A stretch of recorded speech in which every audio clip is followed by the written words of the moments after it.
최고 상층 대통령, 장관이 원칙과 방향에 대해서 합의를 하고 그 다음에 실무자들이 나타나서 후속 조치, 세부 합의 사항을 완성하는 탑다운 방식으로 하는 겁니다. 한국은 상호 관세율 인하를 조건으로 3,500달러 규모의 대미 투자 펀드 그리고 1,000억 달러 상당의 미국산 에너지 구매를 약속한 부분. 대신 미국은 그 대가로 한국에 대한 상호 관세를 15%로 낮추는 것으로 합의를 한 건데 우리 정부 합동실무대표단과 미 상무부 또 무역대표부 간의 협정 최종 타결을 위한 실무 협의가 합의가 지금 안 된 상황에서 그럼에도 불구하고 빨리 지난 관세 협상에 서명해라. 미 측에서 지금 이렇게 오고 있는 건가요? 돈을 낸다고 해도 뭐 1억 원을 내면은 1억 원만큼의 이익을 얻을 수 있다는 계산이 나와야 그렇습니다. 투자를 할 수 있는 겁니다. 투자 펀드를 제공 이제 약 500조 원어치 투자 펀드를 만들겠다고 약속을 한 건 맞아요. 네. 맞지만 이 투자 펀드를 조직을 하려면 사업을 해서 이익이 난다라고는 보장이 나야 되기 때문에 그렇죠. 그런 부분에 대해서는 한국 정부도 함부로 뭐 무조건 사인을 할 수는 없는 거니까 뭐 구체적인 사업을 달라고 지금 요구하는 거 외에는 한국 정부는 할 수 있는 게 없죠. 기본적으로 이제 그 500조 원에 해당하는 그 사업 이제 투자의 사업을 자기네들이 선정하겠다는 거죠. 마치 500조 원을 현찰로 다 내는 것처럼 이야기하고 있는데 우리 정부 대표들의 입장은 협상 과정에서 직접 투자는 5% 정도로 예상을 하고 네. 나머지는 대출이라든가 보증의 형태로 이루어질 것이다라고 하는 입장을 가지고 있습니다. 매우 다른 입장이어서 이런 부분도 세부 협상을 통해서 합의가 이루어지는 부분이고요. 더 중요한 것은 수익이 이제 투자가 발생을 해서 사업이 진행이 돼서 수익이 났을 때 네. 수익 배분에 대한 부분도 미국 쪽에서는 수익이 난다면 90%는 미국이 갖겠다. 10%만 한국이 가져가라.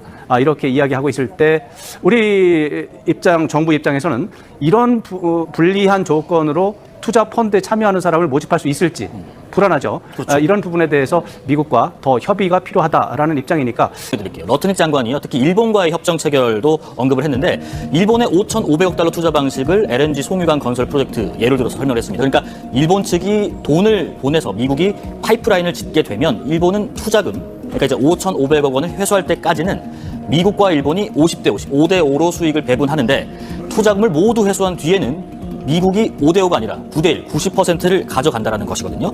그 교수님 말씀하신 것처럼 정리해보면 쉽게 돈은 타국이 되고 원하는 투자는 미국이 정하고 네. 수익률도 5대 5에서 9대 1로 이 얼핏 보기에 상당히 불공정해 보이는 거래인데 일본은 지금 서명을 한 상태란 말이죠. 그렇죠. 우리는 서명을 안 한 상태에서. 그렇죠. 그러면 서명을 안 한 지금 한국에 대해서 15% 협의한 관세 철회하고 25% 낼래? 아니면 빨리 서명을 할래? 그렇다면 우리는 서명을 했어야 하는 것인가? 어떻게 생각하십니까? 단기적으로 본다면 우리도 일본처럼 빨리 서명하고 25% 관세 때문에 부담이 많으니까 기업들이 네. 15%로 내려주면 좋겠죠. 그러나 일단 어느 정도까지는 버틸 필요는 있습니다. 지금 미국의 국내 경제 여론도 좋지가 않고 네. 또 미국 법원의 판단도 일단 관세가 불법이라고 하는 판단이 1차, 2차 판단이 나와 있습니다. 예. 그렇기 때문에 이런 것들을 트럼프 행정부가 계속 언제까지 밀어붙일지에 대한 물음표도 존재하고 있고요. 그런 상황, 그러니까 불공정한 상황, 너무나 불합리한 상황에서는 서명하는 것은 좀 이른 감이 있고 다만 그럼 버틸 수 있을 때 어느 정도 버틸 수 있겠느냐? 예. 1년을 버틸 것이냐, 2년을 버틸 것이냐? 그건 아닌 것 같아요. 왜냐하면 이 자동차도 일본의 경우에 이제 합의 서명을 했기 때문에 25%에서 15%로 관세가 낮아지거든요. 그러면 우리 자동차 기업은 25% 관세를 내면서 일본과 경쟁을 해야 됩니다. 그렇죠. 그러면 절대 분리 상황이 벌어지기 때문에 시간을 더 어느 정도는 버티면서 유리한 최종 패키지 딜을 해야 될 텐데 첨단 기술, 4차 산업혁명의 첨단 기술 분야 상층부에서 이익을 내고 예. 제조업 분야는 로열티를 받는 쪽으로 지금 한 20년, 30년 해오면서 사실 막대한 부를 얻었습니다. 그 제조업 기술은 그래서 일본, 한국, 중국, 타이완이 가지고 있는 거죠. 그러니까 그 와중에 이제 미국이 정책을 변경을 해서 제조업을 다시 미국에 부활시키겠다라고 지금 주장을 하고 있는 겁니다. 그렇죠. 근데 이런 부분에서 협조할 수 있는 나라는 일단 중국은 아닙니다. 일본도 직접 제조업을 하기에는 너무나 경제 규모라든가 특성이 상층부로 올라가 있습니다. 결국 미국에 지금 가장 적합한 제조업 부활을 위해서 가장 적합한 파트너는 대한민국입니다.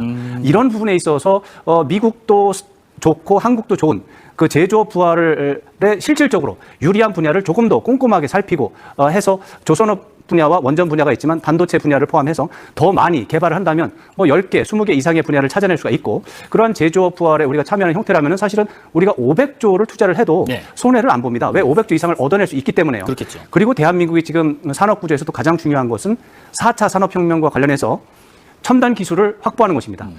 미국이나 중국에 비해서 4차 산업혁명, 특히 AI 부분은 많이 뒤처져 있는 게 사실입니다.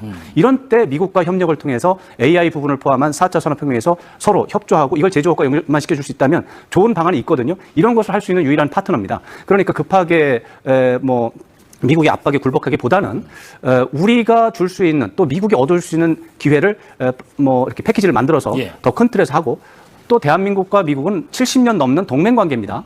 이 동맹 관계가 이렇게 소중하고 길고 협력적으로 간 사례가 많지 않습니다. 이런 것들을 같이 묶어서 더 큰 범위의 협상을 한다면 분명히 윈윈에 해당하는 빅딜이 가능할 것이다. 4차 산업혁명과 관련된 여러 요소들이 있습니다. AI라든가 빅데이터라든가 조선업이라고 이제 원전이라든가 이런 것들도 4차 산업혁명과 연결을 시켜서 그 기술이 적용되는 쪽으로 간다면 우리는 500조 원 투자할 수 있습니다. 실제적으로. 그렇게 되면 대한민국이 4차 산업혁명 쪽에서 탑3 안으로 들어가기만 된다면 아주 500조 투자하고 5천조를 벌어들일 수도 있습니다. 그런 기회가 있기 때문에 예.